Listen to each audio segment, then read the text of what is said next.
All right, strap yourselves in because we're diving headfirst into one of football's most intense rivalries. Oh, yeah. Arsenal versus Tottenham. The North London Derby. Exactly, where bragging rights Mm. mean way more than just points. Oh, absolutely. And we're zeroing in on a match from February 26th, 2012. Okay. A match that I think you're going to find fascinating because we're looking at it from three totally different angles. 3 different perspectives, yeah. Yeah. So we've got a match report from a major sports network kind of giving us that general overview. Right. We've also got the official account from Arsenal's own website. Okay. And then to round things out, we've got a really nice, concise summary from the Premier League itself. So it's like we've got a seat in the stands, we're in the manager's box, Yep. and we've got the stats all at the same time. That's a great way to put it, yeah. And, I know you're really interested in the tactics and the Yeah. psychology of these matches, so let's just jump right into it. What do you say? Yeah, let's do it. All right. So picture this. February 26, 2012, Emirates Stadium. Okay. Packed house. The atmosphere is electric. Right. And Arsenal are coming into this match hoping to redeem themselves after a couple of tough losses. Yeah, there was definitely a sense of urgency for Arsenal going into this one. I mean, it's not just any derby, right? It's Tottenham. Right. And they needed a win. But 4 minutes in, Tottenham's Louis Saha Oh, no. scores a goal. Oh. It was off an assist from Emmanuel Adebayor, Oh. a former Arsenal player. Oh, talk about adding insult to injury. Right. I mean, scored on that early by a former player. Exactly. You can just feel the tension in the stadium. Yeah, I mean, one of the sources actually describes Arsenal's defending in those opening minutes as shambolic. Oh, wow. They even compare it to some of the struggles they had in a recent Champions League match. Interesting. So maybe this early goal wasn't a total shock. Right, especially if you were following Arsenal's form closely. Yeah.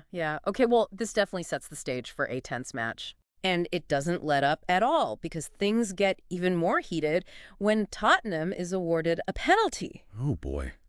Gareth Bale goes down under pressure from Kieran Gibbs. And Adebayor, now facing his old team, steps up to take the penalty. Talk about pressure. Oh, I bet. And what does he do? He scores, doesn't he? He scores. Tottenham takes a commanding 2-0 lead. Wow. So at this point in the match, we really see how our different sources start to paint the picture differently. Yeah, for sure. So you've got the sports network, right? They're all about the drama, trying to keep the audience on the edge of their seats. Right. So they call it a clear foul, really playing up the tension between Bale and Gibbs. Okay. But then you've got the Premier League recap, which is much more focused on just presenting the facts. They just state that a penalty was awarded. No opinions, no embellishments. Interesting. So even at this early stage, we see how the intended audience really shapes the way a story is told. Exactly. Yeah. And then you've got Arsenal's website. Oh, yeah. How do they spin this one? Well, they call the penalty soft, Oh, okay. suggesting that Bale maybe went down a little too easily. I see. So a little bit of potential bias creeping in there. It's understandable, right? They want to support their team. Of course. But it's definitely something to keep in mind as we read through these sources. It really shows why having these multiple perspectives is so important. Absolutely. It lets us piece together a more complete and unbiased picture. Yeah, exactly. So back to the match. Arsenal's down 2-0. Yep. What's going through their minds at this point? Well, according to Arsenal's website, their manager, Arsene Wenger, starts making some tactical adjustments. They're getting more aggressive, especially out wide. Okay. And they're really focusing on feeding the ball to their star striker, Robin van Persie. Van Persie, what a player. I bet the pressure was on. It definitely was. And what happens next is just incredible. Yeah. Just before halftime, Bakary Sagna scores a powerful header. Okay, so they're back in it. They're back in it. And then, like something out of a movie, right before the whistle blows for halftime, Don't tell me. Van Persie scores this stunning curling goal, No way. tying the game at 2-2. Wow. Talk about a momentum swing. Oh, yeah, the Emirates Stadium must have erupted. I bet. And this is where the sports network really shines, right? I mean, they're all about capturing that raw emotion. Absolutely. They describe the roar of the crowd, Yeah. the look on the Tottenham players' faces. Right. Just pure joy from the Arsenal fans. So we end the first half with a bang. On a knife edge. The score is level, Yeah, and both teams have everything to play for. absolutely. Now what happens next? Well, for that, you'll have to wait for part 2. You can't leave us hanging like that. You're going to have to stay tuned. Oh, man. This is going to be good. It definitely is. All right, I can't wait. I know, right? I'm already on the edge of my seat. Me too. Okay, so we left off at halftime. Right in the thick of it. 2-2. Everything to play for. All the momentum swinging Arsenal's way. And I know this match ends 5-2 for Arsenal.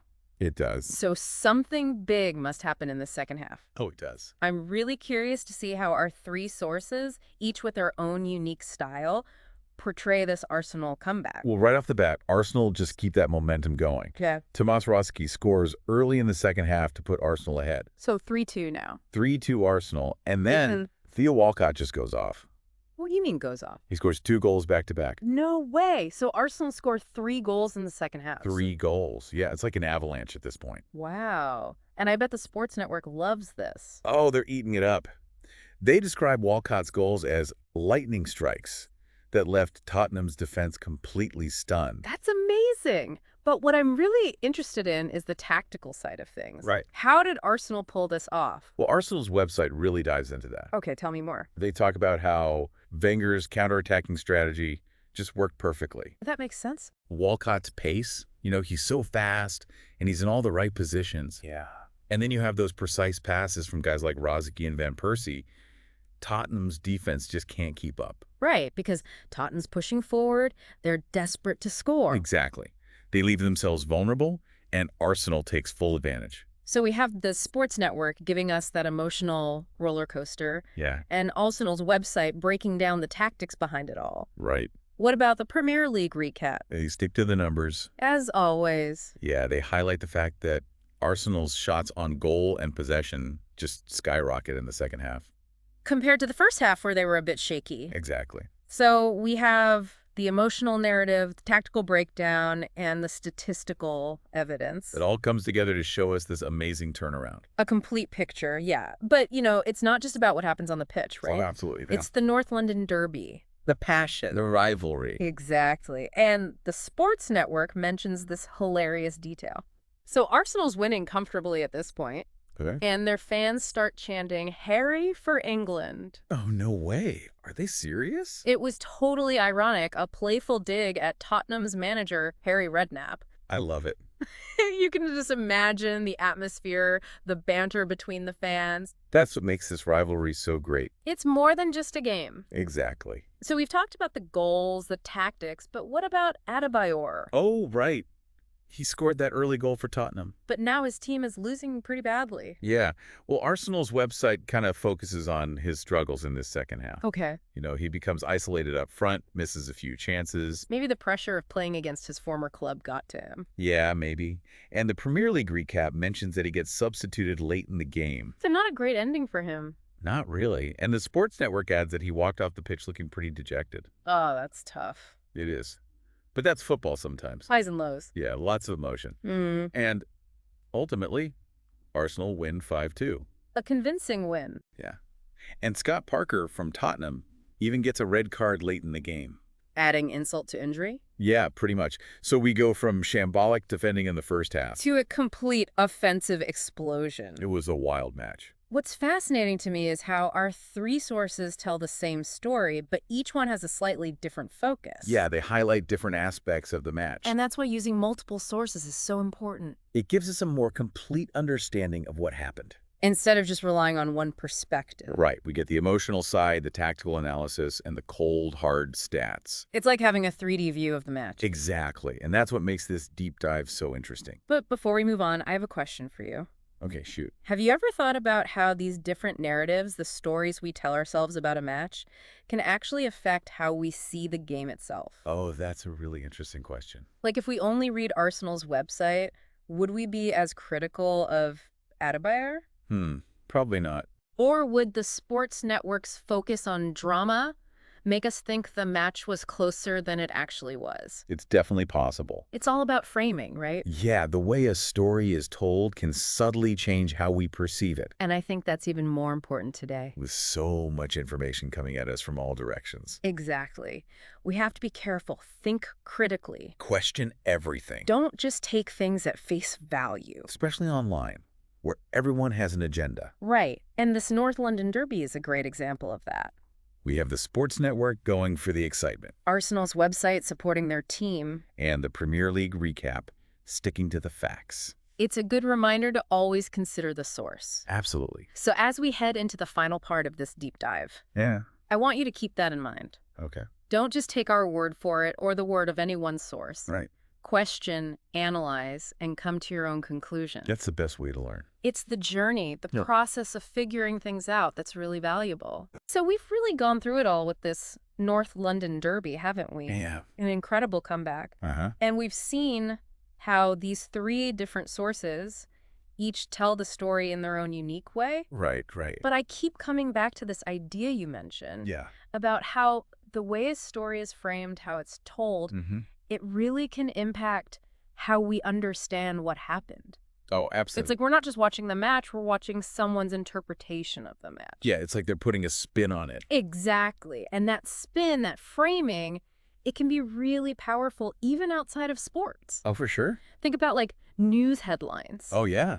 The same event can be a positive or a negative. Depending on how they present it. Totally. Right. And today, we're just bombarded with information It's overwhelming. from all sides. Yeah. Everyone's got an opinion, an angle. And they want you to see it their way. Exactly. So we really have to be careful, think critically about what we're reading and hearing. Be skeptical. Yeah, question everything. Don't just accept what you see at face value.